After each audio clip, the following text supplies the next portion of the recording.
Hello, everyone, and welcome to the Jeffrey Epstein Show. I'm your host, Bobbycapucci, and this is a morning update. We're going to keep on keeping on talking about Indike and Khan this morning and the fact that they were involved in arranged marriages with Jeffrey Epstein and these trafficked girls. Now, we have known this for quite some time, right? But it is a whole nother story when we see it in court documents. I don't know how much more I can drive that point home. When we actually have the receipts for this stuff, it becomes that much more real. When people can sit down and read about this and see the court documents for themselves and know that things are moving in the proper direction, it has a much bigger impact than somebody reporting on it. So with this new revelation down in the United States Virgin Islands, the new information coming out that Indike and Khan have been called captains of sex trafficking. Not my words, by the way. Those are the words and the language used in the filing put on the books by Denise George. So, again, everything we have speculated about here, folks, has come true for the most part. Now, of course, not everything, right? There's a lot going on in this case. But the meat and potatoes of this case, everything that we have talked about has come to fruition. And you see it here again with Indike and Khan. And like I said yesterday, I believe that this is foreshadowing. And that we're going to see this sort of thing rear its ugly head once again in the criminal portion of this case with Ghislaine Maxwell.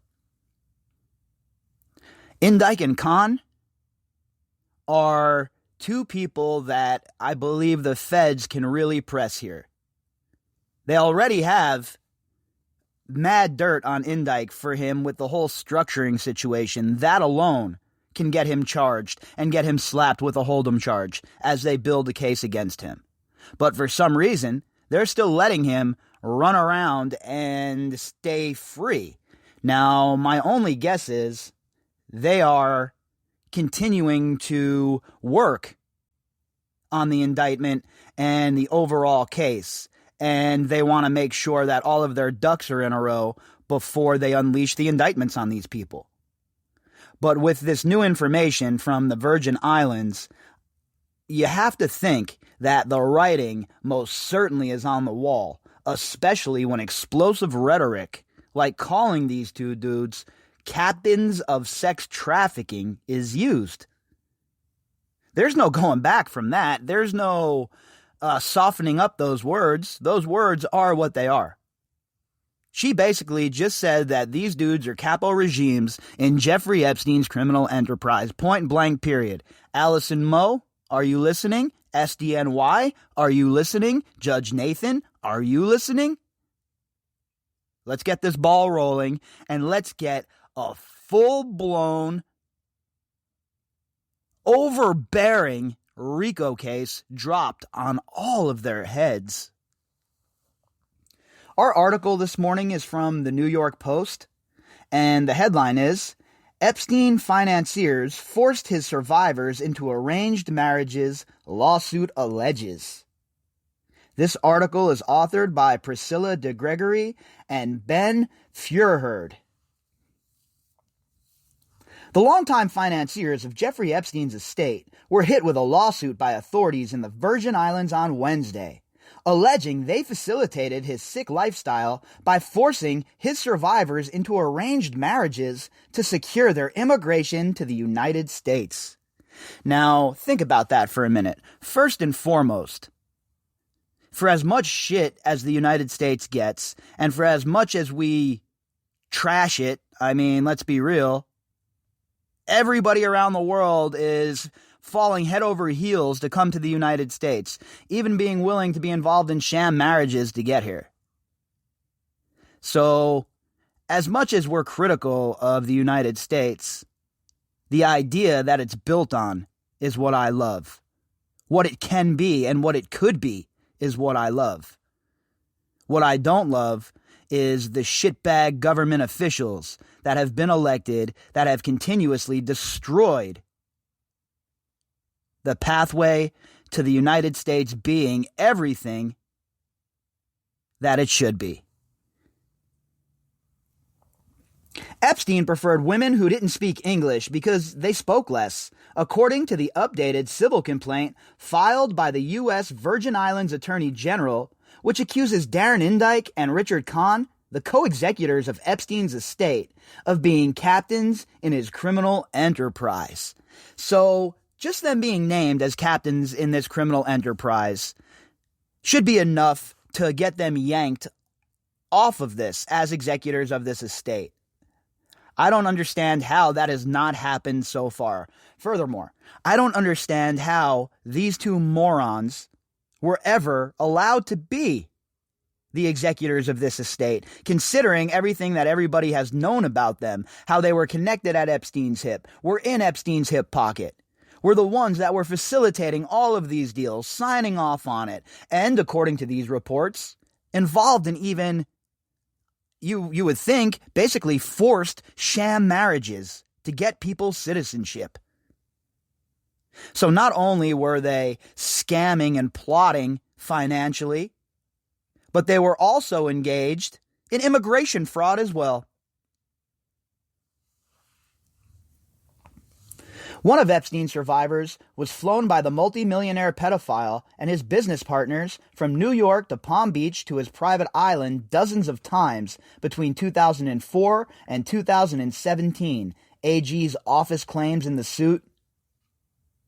So, according to this suit, one of Epstein's survivors was ferried around between Epstein's properties for 13 years to be abused, according to this suit. And obviously, Indyke and Kahn knew the score. They knew what was up.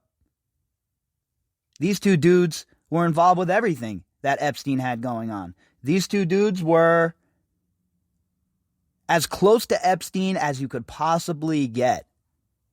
And when it comes to Indyke, he was as close to Epstein as anyone, in my opinion. I don't think Epstein trusted anyone as much as he trusted Indyke, not even Maxwell. So I contend that Indyke is a very, very huge key to the puzzle here, and I think that he really needs to be pressed, and they need to really go hard on this dude. Come at him with all kinds of charges, have him staring down a life sentence, or multiple life sentences even, and then press the shit out of him until he breaks. Make him sing a song like has never been heard before. Because again, he's not built for this shit, all right? And all of the stuff that he was involved in, he was a glue piece, folks. He held everything together. This is the kind of person that is a prosecutor's dream to get in front of them, sat down in an office, and then to go to work. Question is, when is that going to occur?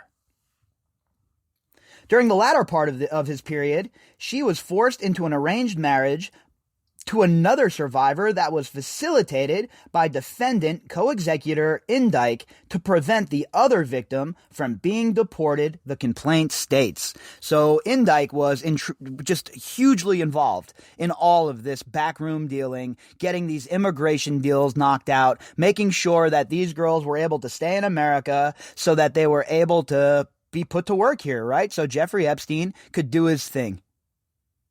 Abuse them, farm them out to his friends so that he could get information, and who knows what other sorts of devious disgustingness was going on behind the shadows. One thing I do know, though, is that Indyke was hugely responsible for all of this occurring. And that's not even an opinion at this point. Just look at his name and signature on all of these documents, and then take a look at what Denise George has labeled them. Epstein allegedly forced 3 female American survivors into marriage with foreign survivors, using a threat of reputational and bodily harm if they did not agree to the unions or tried to opt out of them, the suit alleges. So Indike and Khan were involved in peddling threats and all sorts of other devious, disgusting shit onto these girls if they didn't comply, if they didn't get down with the plan, if they didn't marry somebody so that they could keep their citizenship.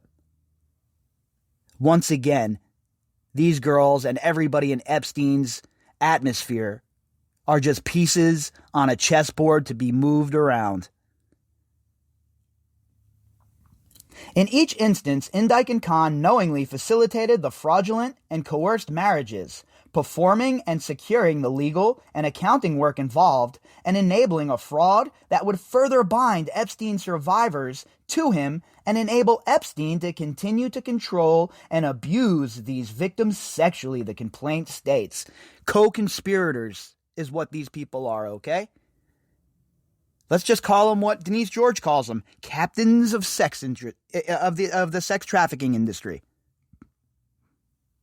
That's what they are. They're not executors of the estate. There were people that were involved on the ground floor with Jeffrey Epstein, and they helped facilitate not only the abuse, but basically the imprisonment of these girls that got wrapped up with them. And how, with all of this known, is Indike and Khan defending Jeffrey Epstein's estate? They should be a guest of the state. The updated suit details the experience of several Epstein survivors who say they were forced to have sex with the pedophile and his guests on the island. One unnamed survivor said she observed large numbers of girls and young women who did not speak English hanging around Epstein on the island, which was Epstein's preference since they spoke less. And now whenever you hear about the girls that don't speak English, right away I think about that sorry excuse for a human being, Jean-Luc Brunel. And that was his portion of this deal, right? He was bringing in all of these girls from Europe, Eastern Europe, and elsewhere who were from impoverished places with broken homes or war-torn nations or nations with just a large amount of poverty. And he would bring them to America, selling them all sorts of promises and lies, and then they would end up in the clutches of Jeffrey Epstein and the Jeffrey Epstein Criminal Enterprise. So when we talk about all of the unnamed girls, the girls who haven't come forward, how many of them are of Eastern European descent? I would say a lot of them, folks. And it's really concerning to think how many of these girls were abused by Jean-Luc Brunel, Epstein, and these others that we don't even know about at this point. After he pleaded guilty to soliciting prostitution with a minor in the U.S. in 2008, Epstein began to focus on procuring and abusing women from Eastern Europe. These women's immigration status and language barriers made them more isolated, dependent, and vulnerable to Epstein's abuse and manipulation, the suit says. 100%. This is how sex traffickers do it. We see it with a lot of different Asian sex trafficking operations, right? They bring girls over from the motherland, and then once they get here, they say, well, now you're indebted to us. That was a $25,000 ride. So now you have to work at our brothel and service the Johns that come here to work your debt off. And that's basically the same route that the Epstein operation used. Oh, well, we brought you here. Oh, you want to stay here? You better play ball. You better go on a date with so-and-so. Oh, you're not here to be a model. You're here to be used and abused by us. And then these girls get here. They don't have immigration status. They're scared to go to the authorities. They don't speak the language. And they get groomed to think that this is the way things go, that this is just the way the modeling world works. Meanwhile, all of these girls from Eastern Europe are being absolutely abused and taken advantage of, and nobody is talking about it. Nobody is trying to find who these girls are from Eastern Europe. I would hope that the SDNY is all over it, because I have to tell you, folks, it is very, very, very, very chilling to think what happened to all of these unnamed girls. The suit alleges Indyk and Khan were in charge of virtually every aspect of Epstein's financial activities, facilitating his sex trafficking and sexual abuse. Yeah, they definitely were. Not even a question. Not even a question. I mean, we've talked about this, at length. That these two dudes were completely and utterly involved in all of this. These guys were a key component to what's going on here. It is almost unbelievable that they've escaped the legacy media spotlight.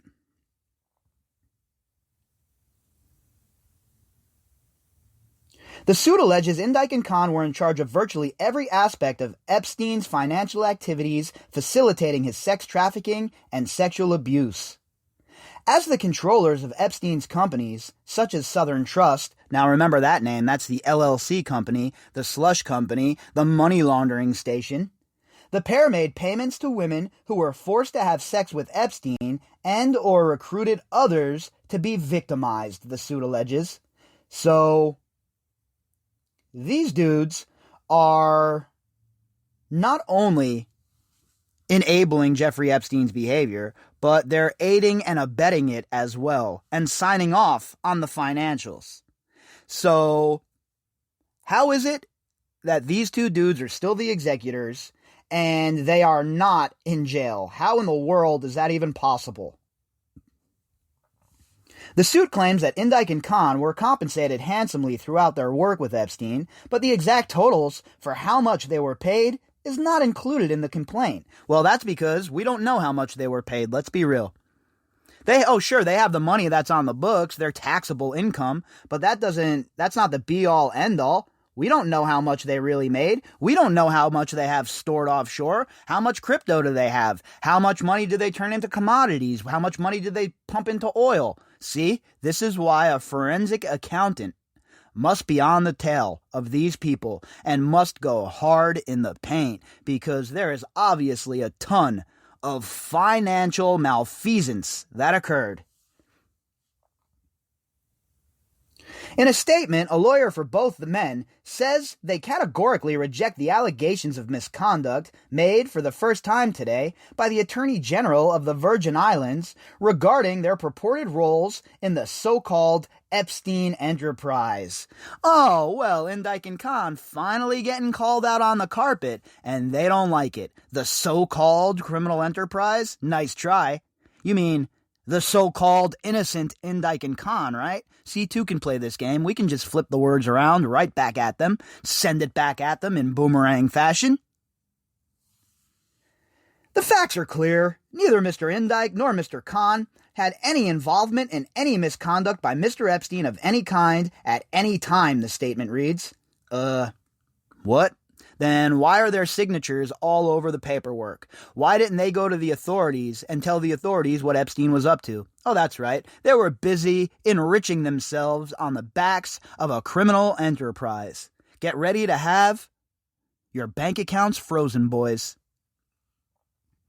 It is enormously regrettable that the Attorney General chose to level false allegations and to unfairly malign the co-executor's reputation without any proof or factual basis to do so. What?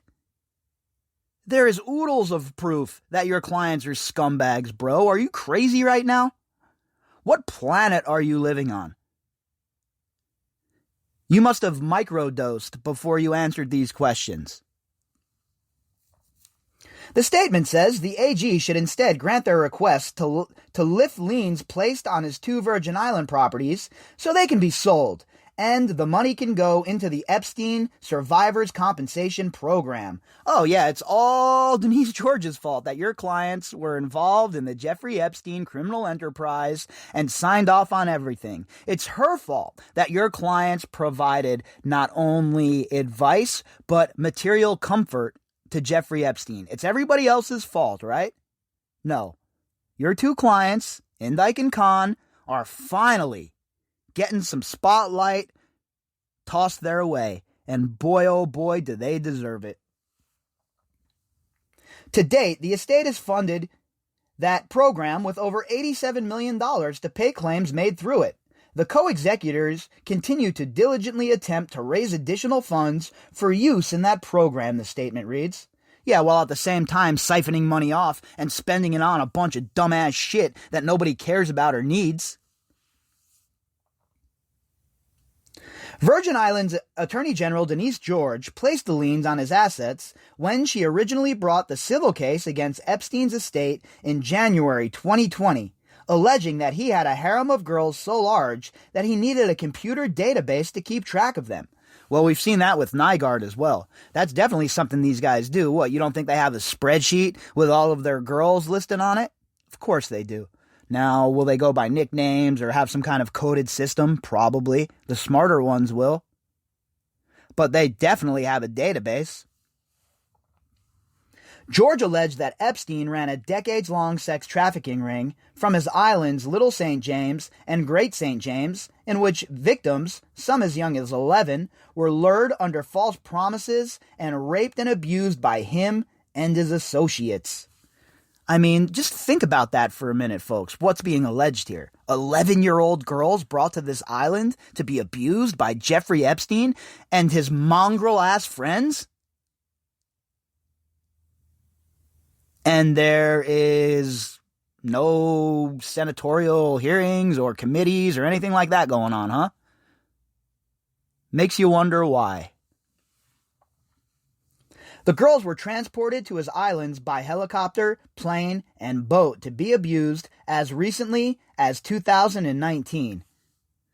Think about that. All of these girls who were abused in 2016, 17, 13, 14, 15, all of that could have been easily stopped if the scumbags in Florida, Krischer, Acosta, Mukasey, all of them, Philippe, if they would have done their job and put Epstein away for the rest of his life, all of these girls would have been spared this abuse.